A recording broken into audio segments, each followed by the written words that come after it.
हर खबर पर होगी आपकी पकड़। डाउनलोड कीजिए एबीपी लाइव ऐप। तो हाथरस से लेकर राजस्थान के करौली तक हम लगातार आपको देश के 3 परिवारों का दर्द दिखा रहे हैं, जिन पर पॉलिटिक्स तो खूब हो रही है, लेकिन इंसाफ अब तक अधूरा है। इससे पहले हम आपको हाथरस लेकर गए थे, जहां पीड़ित परिवार किसी भी वक्त निकल सकता है लखनऊ। परिवार को लखनऊ जाना है क्योंकि कल इलाहाबाद हाईकोर्ट की लखनऊ बेंच में सुनवाई होनी है। हाईकोर्ट ने खुद इस मामले में संज्ञान लिया था। वहीं दूसरी तस्वीर लगातार करौली से आ रही है। यहां परिवार को सांत्वना देते हुए सरकारी मदद दे दी गई है, लेकिन अब तक सवाल बरकरार है कि केवल एक मुख्य आरोपी की गिरफ्तारी ही होगी कि क्या। सीधे लिए चलेंगे आपको हमारे 3 सहयोगी हमारे साथ लगातार बने हुए हैं। हाथरस से हमारे साथ रक्षित बने हुए हैं, मनोज हमारे साथ बने हुए हैं राजस्थान के करौली से, और अंजलि हमारे साथ दिल्ली से भी बनी हुई, क्योंकि दिल्ली में भी एक परिवार ने अपना बेटा खोया है। यहां भी खूब राजनीति हो रही है, लेकिन इंसाफ अब भी अधूरा है। लेकिन इन सब के बीच हम बात करेंगे राजस्थान के करौली की। देश में हत्या की 3 घटनाओं को लेकर तो बात हो रही है, लेकिन राजस्थान के करौली का एक परिवार अब तक इंसाफ की राह देख रहा है। मांगे बांध ली गई हैं, परिवार को सांत्वना देते हुए अब अंतिम संस्कार भी करवा दिया गया है। लेकिन बड़ा सवाल यह है कि मुख्य आरोपी की गिरफ्तारी के बाद बाकी आरोपियों की गिरफ्तारी कब। मनोज से करेंगे बात। मनोज, अब क्योंकि अंतिम संस्कार हो चुका है, क्या परिवार संतुष्ट है? जी बिल्कुल, देखिए अंतिम संस्कार हो चुका है, लेकिन परिवार अभी भी पूरी तरीके से संतुष्ट नहीं है। उसकी वजह यह है कि जो 5 आरोपी इस पूरे मामले के अभी तक फरार हैं, उनको गिरफ्तार नहीं किया गया है। इसके अलावा परिवार एक बात से और नाराज है, क्योंकि यहाँ राजस्थान में कांग्रेस की सरकार है। कांग्रेस का एक भी नेता यहाँ पर परिवार से मिलने के लिए नहीं आया। यहाँ के लोकल विधायक तक यहाँ पर मिलने के लिए नहीं पहुंचे। परिवार के लोग हमारे साथ मौजूद हैं, उनसे बात करते हैं। आप पूरी तरीके से संतुष्ट हैं क्या? नहीं सर, इसलिए नहीं है क्योंकि हमने जो मांगे की थी वो भी ठीक से नहीं हो पाई, और खास कर यह है कि यहाँ पर कांग्रेस सरकार है। जब भी कांग्रेस के एमएलए तक हमारे पास नहीं आए। राहुल गांधी जी, प्रियंका जी हाथरस तो पहुंच गए, यहाँ गरीबों के पास क्यों नहीं आ रहे हैं? गरीबों की सुनवाई क्यों नहीं कर रहे हैं? और यहाँ की पुलिस भी हमारी कोई सुनवाई नहीं कर रही है। उस टाइम 24 घंटे का टाइम लिया था कि 24 घंटे के अंदर पूरे आरोपी गिरफ्तार हो जाएंगे। अभी तक एक आरोपी के अलावा कोई गिरफ्तार नहीं हुआ है। क्या मांगे पूरी हो रही है? पुलिस वाले उल्टे इल्जाम और लगा रहे होता है, ऐसे कह रहे को आत्महत्या की है, ऐसे और बोल रहे हैं। 24 घंटे का समय लिया था पुलिस ने गिरफ्तारी के लिए, लेकिन अभी तक गिरफ्तारी नहीं हो पाई। परिवार का ये भी कहना है कि कांग्रेस की सरकार होने के बावजूद अभी तक कोई भी कांग्रेसी नेता नहीं आया। न राहुल गांधी आए, न प्रियंका गांधी आए। हाँ, कोई नहीं आया सब। हाथरस में तो सब पहुंच गए थे, और यहाँ तो प्रियंका आई नहीं, राहुल आया, न कोई आया, कोई नहीं आया सब यहाँ पे तो। बिल्कुल। आपको लगता है कि वो लोग आएंगे अभी मिलने के लिए? आपको लगता है ऐसा? नहीं लगता ऐसा अभी तो। हमारे को परिवार का साफ तौर पर कहना है कि जो अब तक नहीं आए, अंतिम संस्कार हो चुका है, तो अब क्यों वो यहाँ पर लौट करके आएंगे? पूरी तरीके से संतुष्ट अभी भी परिवार नजर नहीं आ रहा है। एक सिलेक्टिव अप्रोच की बात कही जाती है, जिसे हम कहते हैं सुविधा की राजनीति। मनोज, परिवार वालों के लिए शायद ये शब्द बहुत टेक्निकल होगा, लेकिन आप और हम जानते हैं ये सुविधा की राजनीति हो रही है वहां। ये आप और हम तो महसूस कर ही रहे हैं, लेकिन देखिए अब परिवार वाले भी खुलकर कह रहे हैं कि हाथरस तो आप चले गए, लेकिन यहाँ जहां आपकी सरकार थी वहां के स्थानीय विधायक तक नहीं आए। दूसरा सवाल मनोज ये है कि आप आश्वासन देकर या घर देकर या मुआवजा देकर परिवार वालों को केवल इतना मना सकते हैं कि आप अंतिम संस्कार कर दीजिए ताकि मामला रफा दफा हो जाए। इंसाफ तो तब होगा ना जब गिरफ्तारियां पूरी होंगी। जी, आपसे मैं जानना चाहूंगा, गिरफ्तारी अभी तक जो है नहीं हो पाई है, किसी को भी गिरफ्तार नहीं किया गया है। एक व्यक्ति को गिरफ्तार किया है और किसी को गिरफ्तार नहीं किया है अब तक। 24 घंटे का मतलब क्या कि वादा किया था, वो वादा पूरा हो गया। 24 घंटे से काफी और 24 घंटे हो गए, अभी तक कोई सुनवाई नहीं है। अभी और क्या मांगे हैं आपकी? अगर सरकार से क्या चाहते हैं आप, प्रशासन से क्या चाहते हैं? हम तो सरकार से सबसे बड़ी यही चाहते हैं कि जो भी मतलब आरोपी है उनको सारे को मतलब गिरफ्तार किया जाए और कड़ी से कड़ी सजा दिया जाए, और कम से कम गरीब आदमियों के लिए 50,000 रुपए का तो मुआवजा मिलना ही चाहिए। और एक बच्चा है, 6 बच्चियां है, बच्चा भी ऐसे नाम बुद्धि है और बच्ची भी ऐसे ही पैरों से अपंग है। आपके वो भाई थे और लगातार राजनीति होती रही इस मामले पर। सब लोग ये चाह रहे थे कि कांग्रेस की तरफ से कोई यहाँ पर आए। लोकल आपका जो विधायक है जिसको आपने वोट देकर जिताया वो भी यहाँ पर नहीं पहुंचे। पहुंचे साहब, कोई नहीं आया साहब। अभी कांग्रेस का कोई नेता नहीं आया साहब यहाँ पर, बिल्कुल नहीं आया साहब। क्या चाहते हैं आप सरकार से? क्या डिमांड है आपकी सरकार से, प्रशासन? 5 मांग की वो चाहते हैं साहब। एक बच्चे को नौकरी, 50 लाख रुपया, और क्या नाम से गिरफ्तारी का वो, मतलब उनको जल्दी जल्दी पकड़े।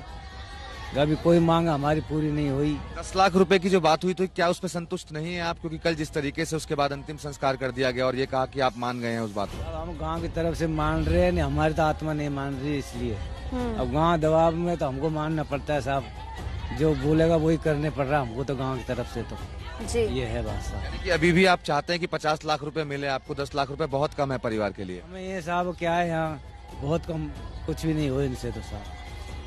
यही मांग कर रहे हैं साहब हम 5 उम्मीद लोग। देखिए, इनका कहना है कि गांव के जो लोग थे उनके दबाव में आकर के जो है अंतिम संस्कार किया गया। प्रशासन के जो लोग मौजूद थे उनके दबाव में आकर के अंतिम संस्कार किया गया। 10 लाख रुपए पूरे नहीं है पूरे परिवार का पालन पोषण करने के लिए, लिहाजा ये 50 लाख रुपए की मांग कर रहे हैं। और साफ तौर पर ये कह रहे हैं कि कांग्रेस की सरकार होने के बावजूद कोई भी कांग्रेस का नेता यहाँ पर नहीं पहुंचा। राहुल गांधी, प्रियंका गांधी हर उस बड़े मुद्दे पर पहुंचते हैं जो देश में होता है, वो ही नहीं बल्कि यहाँ का जो लोकल विधायक है वो तक यहाँ पर नहीं पहुंचे हैं। मनोज, बात तो यही है ना कि जो विधायक होता है वो अपने इलाके का प्रतिनिधि होता है। कांग्रेस बीजेपी तो वो बाद में होता है, पहले वो अपने इलाके का प्रतिनिधित्व करता है। अगर परिवार के पास जाकर वो विधायक मिल लेते, बात कर लेते, गले लगा लेते, आंसू पोंछ लेते, तो एक जाहिर तौर पर परिवार को ठांडस बत्ती और एक विश्वास बहाली का भी काम होता ना, कि सरकार पर और पुलिस पर जो विश्वास बहाली, जो ट्रस्ट डेफिसिट है, वो ट्रस्ट डेफिसिट पूरा होता। लेकिन कॉन्ट्रैक्ट नौकरी दी गई है मनोज, ये भी एक बात है कि परिवार जिस तरह की आर्थिक हालत में है, कॉन्ट्रैक्ट नौकरी से गुजारा कैसे होगा? ये 10 लाख जीवन भर थोड़ी चलने वाले हैं।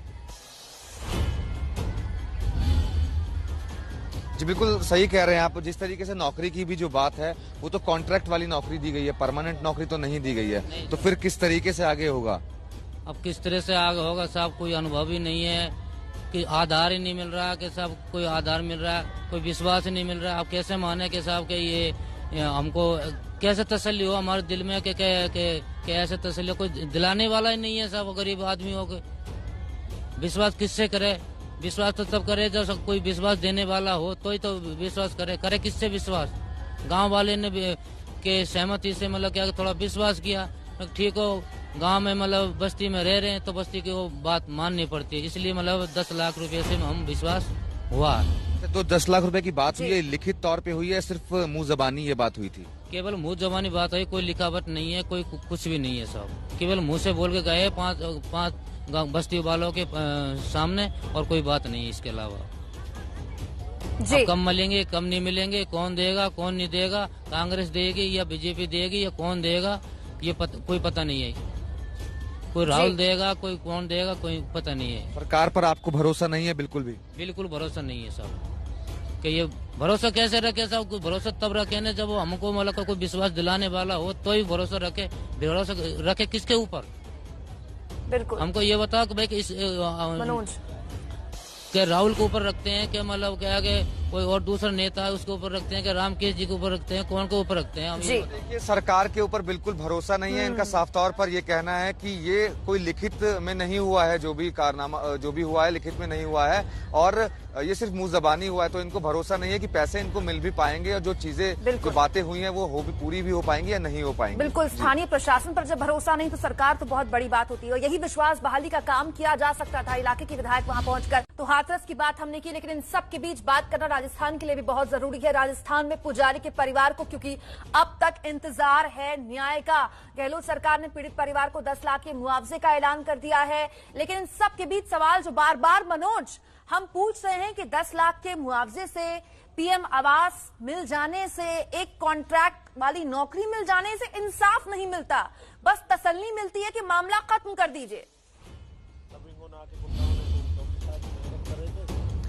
जी बिल्कुल, आप सही कह रहे हैं कि तसल्ली मिलती है और इंसाफ अभी तक नहीं मिला है। यही वजह है कि परिवार तो अभी भी यहाँ पर बैठा ही है, साथ ही साथ गांव के लोग भी अब यहाँ पर आना शुरू हो गए हैं, साथ देना शुरू कर दिया गांव के लोगों ने। गांव के एक शख्स हमारे साथ मौजूद हैं। क्या नाम है आपका? आसाराम मीणा, एक्सचेंज बुकना।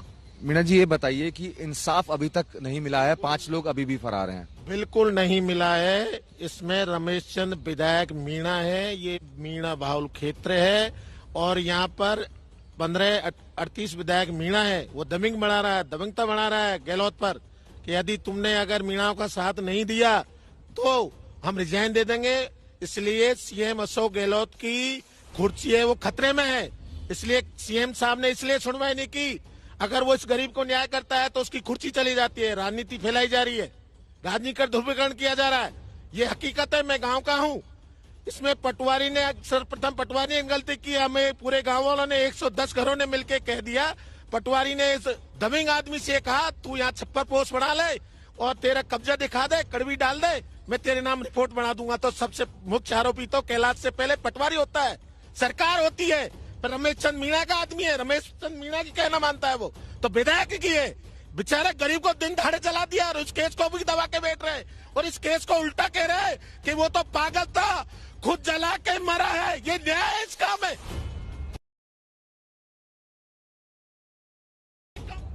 मनोज, लगातार आपके पास हम आएंगे और ये भी बता दें कि जिन शब्दों का इस्तेमाल वहां पर स्थानीय लोग कर रहे हैं उनकी जिम्मेदारी वो खुद पर है। एबीपी न्यूज इन शब्दों की जिम्मेदारी नहीं देता।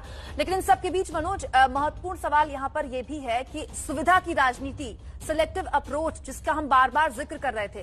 देखिए, स्थानीय विधायक जो होते हैं वो विधायक पहले होते हैं, कांग्रेस बीजेपी बाद में होते हैं। परिवार से अगर पहले ही मिल लिए होते, गले लगा लिया होता, आंसू पोंछ दिए होते, तो ये जो विश्वास बहाली की कमी है, ट्रस्ट डेफिसिट है, वो शायद नहीं होता। इस गांव में न्याय नहीं। बिल्कुल, जो विधायक हैं वो यहाँ पहुंच गए होते, परिवार से मिले होते और उनको अगर सांत्वना दी होती तो इतना सब कुछ नहीं होता। जिस तरीके से परिवार अभी भी खुश नहीं है। 10 लाख रुपए जरूर परिवार को मिले, लेकिन परिवार का यह कहना है कि इतने बड़े परिवार का पालन पोषण किस तरीके से किया जाएगा, क्योंकि नौकरी भी जो है वो भी कॉन्ट्रैक्ट के लिए दिया है। नौकरी भी कॉन्ट्रैक्ट की दी है। 6,000 रुपए में कौन किसका पेट पालन होता है? 6,000 रुपए साग सब्जी परिवार की नहीं आती है। राजनीति करना है। अगर कोई मुसलमान मर जाता तो उसको 50 लाख दे देते। मनोज, मैं कह रहा हूँ मैं आऊंगी आपके पास और आपके साथ जो भी लोग हैं आप उन्हें समझाएं। कृपया करके इस तरह के शब्दों का इस्तेमाल किसी भी हाल में एबीपी न्यूज के कैमरे पर नहीं होगा। फिर मैं आपको बता रही हूं कि जो भी शब्द इस्तेमाल किए गए हैं ये शख्स के निजी विचार हैं, इस एबीपी न्यूज बिल्कुल ताल्लुक नहीं रखता। मनोज लगातार हमारे साथ बने हुए। मनोज, अभी परिवार वालों से बात मत कीजिएगा मुझे, क्योंकि आपसे राय जाननी है। आप शुरुआत से जब से ये मामला वहां शुरू हुआ कवर करने के लिए गए थे और पीड़ित परिवार धरने पर बैठा, फिर सरकार की तरफ से मुआवजे का ऐलान हुआ और अब भी परिवार वहां पर सदमे में है। इसलिए आप किस तरह से इस मामले को देखते हैं जानेंगे हम आगे। और एक बार फिर से आपको बता दें कि लाइव प्रसारण के दौरान जिस तरह के शब्दों का इस्तेमाल किया गया है एबीपी न्यूज पर खेद व्यक्त करता है और बताते हैं आपको कि ये जो शब्द हैं वो उन शख्स के निजी विचार हैं। एबीपी न्यूज का इससे कोई ताल्लुक नहीं। बहुत छोटा सा ब्रेक।